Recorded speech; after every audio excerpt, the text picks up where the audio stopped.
Hey shrimp people, what is up? I got my camera back rolling, time for a video, and I'm like, what kind of video am I gonna make today?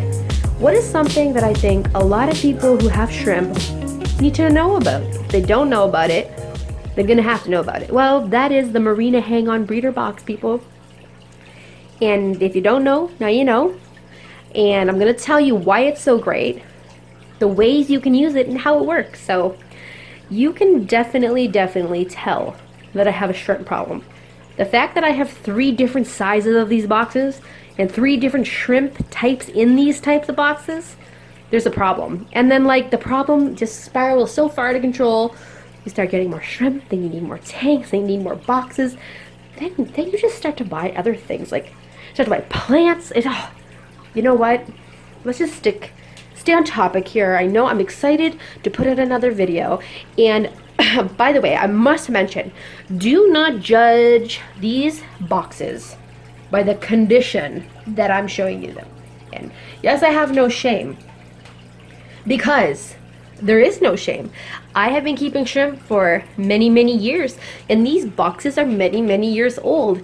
And because they look so abused, I will let you know that it's a testament to how much I use them and how much you will probably use them.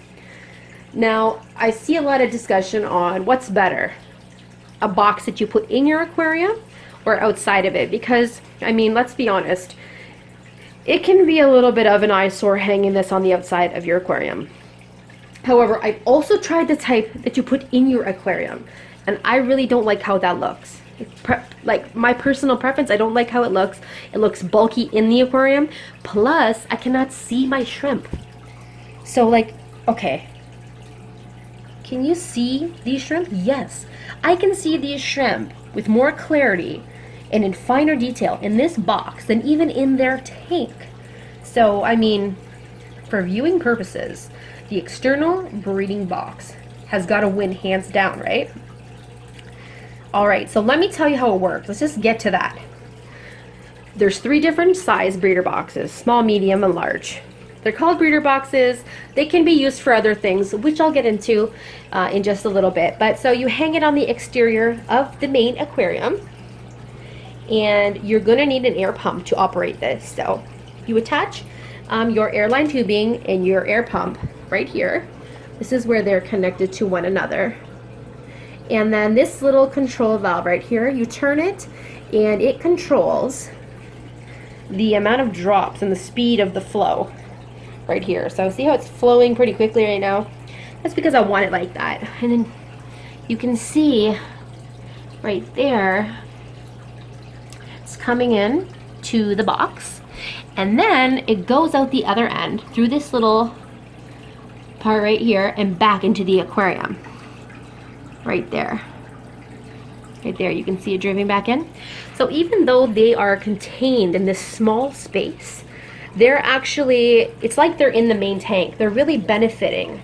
It's like they're in the 10-gallon tank right here, but they're not. The only thing that's lacking is biofilm, because in the aquarium there's lots of surfaces, the walls, the substrate, and everything, and wood. That's where the biofilm accumulates. So that's the one thing that's lacking here, but that's not really to be distressed about, because there's other ways to provide food for shrimp. Now, on to the 3 ways you can use them.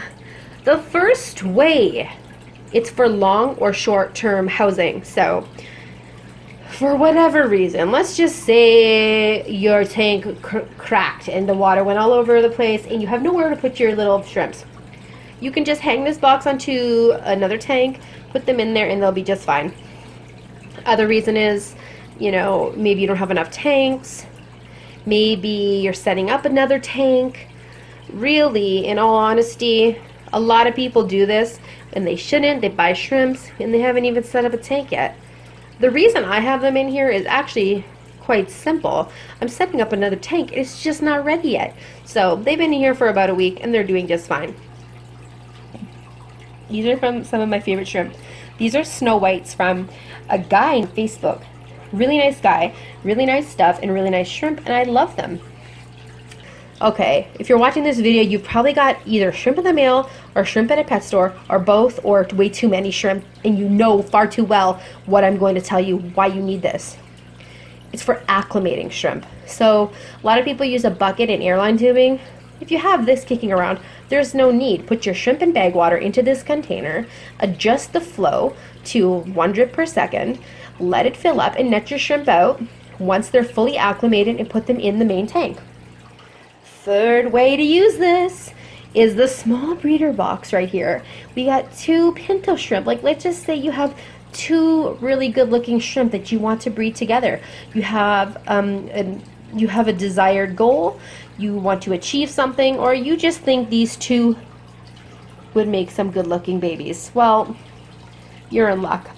Put the female and male in here. As long as she's not buried, you leave them in there until she's buried and you know that he's the father. Put them back in the main tank, let her have her babies in the main tank, where all the biofilm and all the beneficial things are for the babies to survive are. I find it kind of hard to raise babies in a breeder box because there's no biofilm. It's just not enough. So best thing to do is let them breed in the box, because you'll know who the dad is. Put them back in the tank, and then 30 days later you can expect some really quality looking shrimp, because you got a breeder box from Marina and you watched this video, people. Or maybe you just thought of it yourself. Anyways, guys, that's the 3 ways that I use my breeder boxes: long or short-term housing, acclimating, and selective breeding. And as you can see, the clarity is beautiful. This one's all scratched up because I obviously was washing this in the dark or drinking while washing and scrubbed it with something that was sharp. So that's how you damage that. And yeah, thanks guys for watching. I'm gonna try to put out some more videos more regularly because it's something I enjoy, and I hope you guys are enjoying it. So stay tuned and I'll be back with more.